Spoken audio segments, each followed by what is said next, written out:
Welcome back to Creepy Corner Stories. Some disappearances leave behind clues, others only questions. And then, there are the ones that defy all logic, vanishing without a trace, as if the earth itself swallowed them whole. Tonight, we dive into some of the most baffling kidnapping cases. Stories so eerie, so unexplainable, they'll make you question what's truly lurking in the shadows. Were these victims taken by someone or something? Lock your doors, check your windows, and keep the lights low. You've entered Creepy Corner Stories, and this one might just keep you up at night. Let's begin.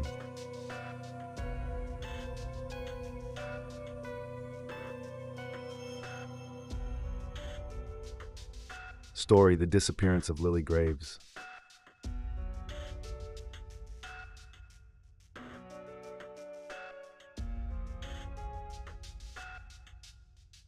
Lily Graves was a quiet, book-loving 16-year-old who lived in the small town of Ravenswood.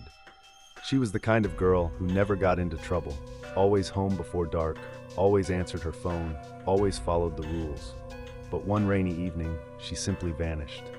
Her parents last saw her in the living room, curled up with a book. She told them she was going to bed early, but by morning, her bed was untouched. The window in her room was wide open, and the cold wind made the curtains dance in the dim light. At first, the police thought she had run away, but nothing was missing. Her clothes, her phone, even her shoes were still there. It was as if she had stepped out of reality itself. The only clue was a series of muddy footprints leading from her room to the hallway. They weren't hers. The footprints were too large, too deep, as if something heavy had walked through. Even stranger, they ended in the middle of the hallway, as if whatever had made them had disappeared into thin air. Search parties scoured the town. They checked every abandoned house, every stretch of road, every forest trail. But Lily was gone. A week later, her mother received a voicemail from Lily's phone. But the voice on the other end wasn't Lily's. It was distorted, like multiple voices speaking at once, whispering, "She belongs to us now. Don't look for her." Months passed with no answers. People in Ravenswood tried to move on, but some claimed to see something in the woods at night, a shadowy figure standing just beyond the trees, watching the town. One night, Lily's younger brother, Jake, woke up to a faint tapping on his window. When he pulled back the curtain, he saw her. Lily was standing outside, barefoot, wearing the same pajamas she had on the night she disappeared. But something was wrong. Her skin was too pale. Her eyes, they were completely black. She opened her mouth, but no words came out, just a horrible, low whisper, like the wind through dead trees. Jake screamed. By the time their parents rushed in, she was gone. Only her wet footprints remained, leading back into the woods. To this day, Lily Graves has never been found. Some say she was taken by something not of this world. Others believe she became something else. But every few months, on rainy nights, someone in Ravenswood reports hearing soft tapping on their window, and a voice that whispers, "Let me in."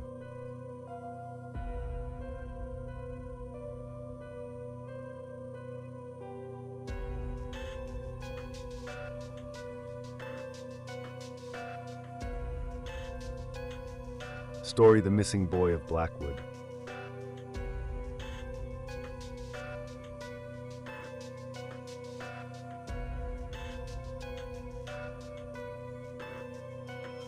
Tommy Baker was only 8 years old when he vanished from Blackwood Park on a warm summer evening. He had been playing near the old oak tree while his mother sat on a bench, watching from a distance. One moment he was there, laughing, and the next, he was gone. The police searched the entire park, but there were no signs of struggle, no footprints leading away. It was as if the earth had swallowed him whole. Days passed, then weeks, then months. His mother never stopped looking. 1 year later, on the exact same date, a park ranger found something strange near the oak tree. A small red shoe, perfectly clean, sitting in the grass. It was the same shoe Tommy had been wearing when he disappeared. DNA tests confirmed it. But there was something even more disturbing. The shoe looked brand new, as if no time had passed at all. The park ranger quit his job that same night. Some say he saw something in the woods, something that made his hands shake and his face go pale.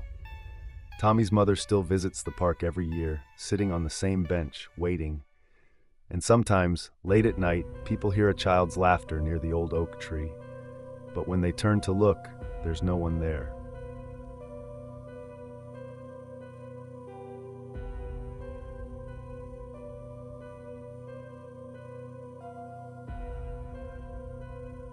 Story: The Vanishing of Daniel Harper.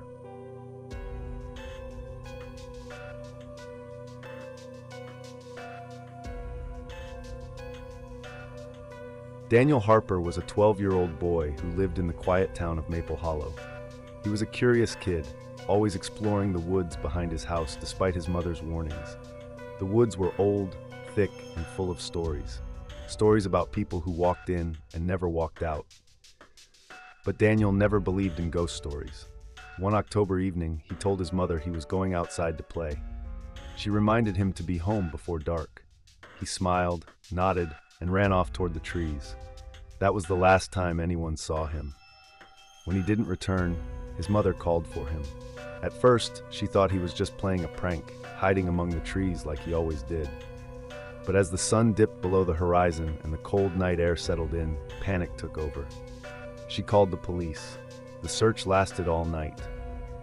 Neighbors, police officers, and volunteers combed through the woods with flashlights, calling his name. There were no footprints, no signs of struggle, just an eerie silence that made the trees feel like they were watching. Then, around midnight, they found a small clearing, deep in the woods, with Daniel's shoes placed neatly side by side in the center. There was no dirt on them, no signs that he had walked barefoot through the forest, just his shoes, as if he had simply stepped out of them and vanished. That's when they noticed the symbols. Carved into the trees surrounding the clearing were strange, twisting symbols no one could understand. They weren't words, not in any known language. Some of the officers swore the carvings were fresh, as if someone or something had made them only moments before. One officer, an older man who had lived in Maple Hollow his whole life, refused to go any further. He whispered something about the Hollow Man. The legend had been around for centuries. According to old town stories, there was something in the woods, a faceless figure that called children by name. It didn't take them by force. It simply whispered to them over and over until they followed. And once they did, they were never seen again. Daniel's mother didn't believe in legends. She refused to stop searching. For weeks, she wandered the woods alone, calling for her son, but there was no answer. 3 months after Daniel's disappearance, his mother found a small package on her doorstep. No name, no return address, just a plain brown envelope. Inside were 3 Polaroid pictures. The first showed Daniel's bedroom window, taken from outside. The second showed the clearing in the woods, with Daniel's shoes still sitting there. The third showed Daniel himself, standing barefoot in the forest, facing away from the camera. But something was wrong. His arms were too long, his neck was bent at an unnatural angle, and his feet weren't touching the ground.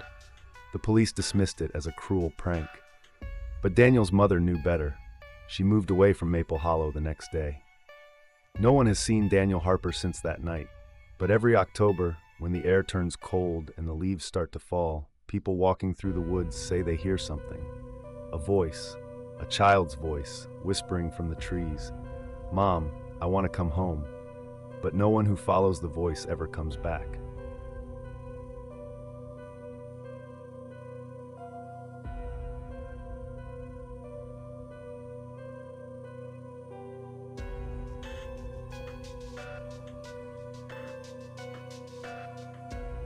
Story: The 315 Bus.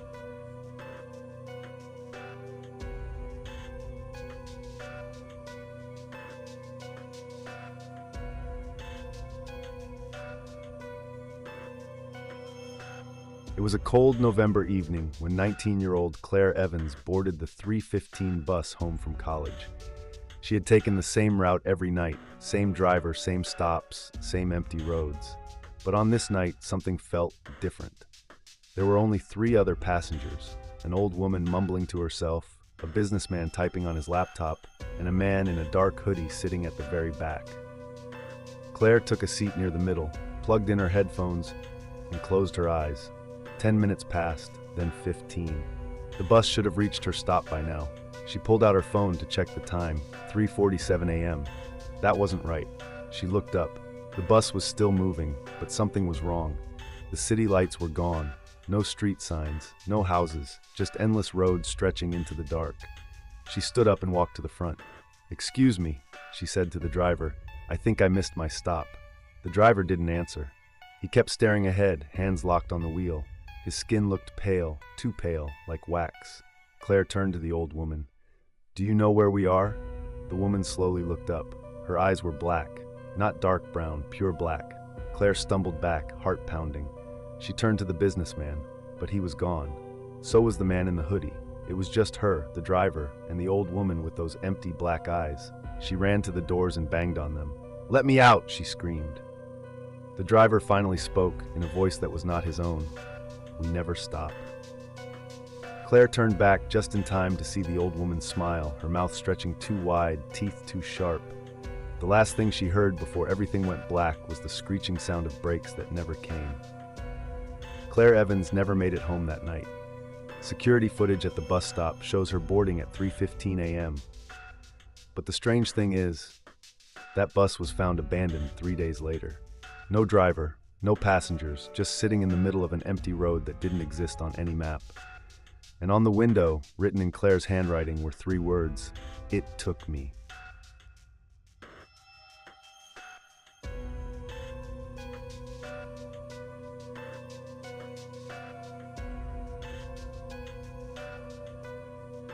Story: The Whispering House.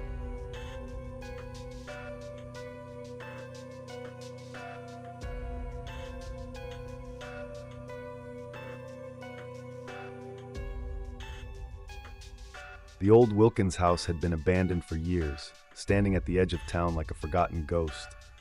Everyone said it was cursed. People who entered never came back. But 17-year-old Mark and his friends didn't believe in ghost stories. They wanted proof. One Friday night, they broke in. The air inside was cold, too cold for summer. The floors creaked beneath their feet, dust swirling in the dim light of their flashlights. Graffiti covered the walls, but something was strange. All the words had been scratched out, as if someone didn't want them to be read. Then the whispering started. At first it was soft, like wind through broken windows. But it grew louder, voices overlapping, calling their names. Mark turned to his friends, but they were gone. The door they had come through was gone. Only darkness stretched beyond the walls. Then he saw it. A figure, standing at the top of the stairs. Not moving, not breathing, just watching. It had no eyes, no mouth, just a hollow, stretched face. Mark turned to run, but the floor vanished beneath him. He fell through the house, through the walls, through the dark. The next morning, the police found the house completely empty. No sign of Mark or his friends. The only thing they found was Mark's phone, lying in the dust. It was still recording. The last thing it captured was a whisper crackling through the speaker. "More. We need more." No one has entered the Wilkins house since. But sometimes late at night, people passing by say they hear voices, calling their names.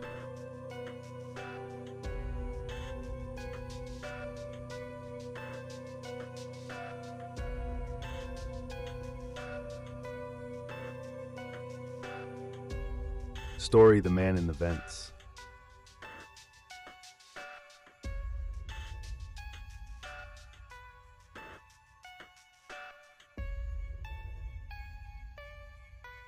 When 10-year-old Lucy moved into her new house, she didn't mind that it was old. It creaked a little at night, but that was normal. At least that's what her parents told her. But then, she started hearing breathing. It came from the air vents in her room. Soft at first, almost like the wind, but as the nights passed, it grew louder. One night, she whispered into the vent, "Hello." For a moment there was silence. Then a voice whispered back, "Hello, Lucy." She froze. The voice was deep, raspy, not her parents, not her brother. She ran to their room, screaming. Her father checked the vent, shining a flashlight inside. Nothing. "Just the old house settling," he said, tucking her back into bed. But Lucy knew what she heard. The next night, she woke up to a tapping sound, tap, tap, tap, coming from inside the vent. She sat up, heart pounding. Then the voice whispered again, "I'm coming out now." Lucy screamed. Her father ran in, but the sound had stopped. Still, he decided to check again. He unscrewed the vent cover and aimed his flashlight inside. This time there was something, a pair of eyes staring back. The police came and searched the entire house. In the basement, behind the walls, they found a hidden crawl space, and inside, a small mattress, food wrappers, and a notebook full of names. Lucy's name was the last one written. Whoever had been living there was never found. But some nights, when the house is quiet, Lucy swears she still hears breathing inside the walls.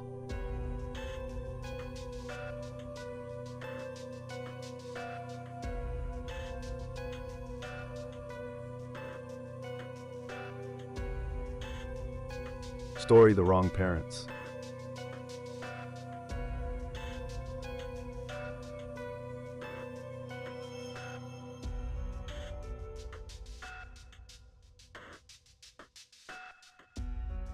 Six-year-old Danny went missing from his backyard on a warm summer evening.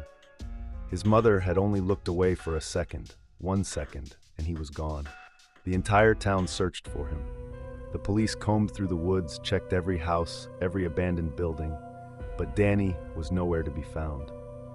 Then, 3 months later, he came back. One rainy night, his mother heard a knock at the door. She opened it and gasped. Danny was standing there barefoot, shivering, wearing the same clothes he had disappeared in. Tears streamed down her face as she pulled him into her arms. "Where were you? Who took you?" Danny just stared at her. His eyes were dull, his face blank. "I was with them," he said softly. His parents called the police, but Danny couldn't or wouldn't say anything else. No one knew where he had been. He wasn't hurt, he wasn't malnourished. It was like he had never been gone. But something about him was wrong. He didn't remember his favorite toys. He didn't laugh at his dad's silly jokes, and he never called them Mom or Dad anymore. Then one night, his mother tucked him into bed and kissed his forehead. As she stood up to leave, Danny grabbed her wrist, hard. She gasped, "Danny, you're hurting me." His grip loosened, but he looked up at her, eyes dark, empty. "You're not my real mom," he whispered. Her blood turned cold. "What?" Danny's lips curled into a small, eerie smile. "They said my real parents are still waiting for me." She barely slept that night. The next morning, she went to wake him up, but his bed was empty. His window was open. Danny was gone. This time, he never came back.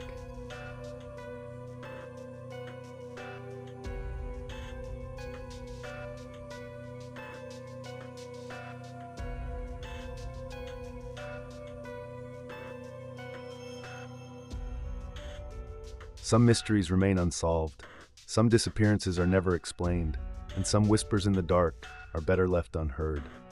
But remember, just because a story ends doesn't mean it's over. Sometimes the scariest things aren't in the stories we tell, but in the shadows behind you, watching, waiting. Sleep well, if you can. This has been Creepy Corner Stories. Until next time, stay in the light.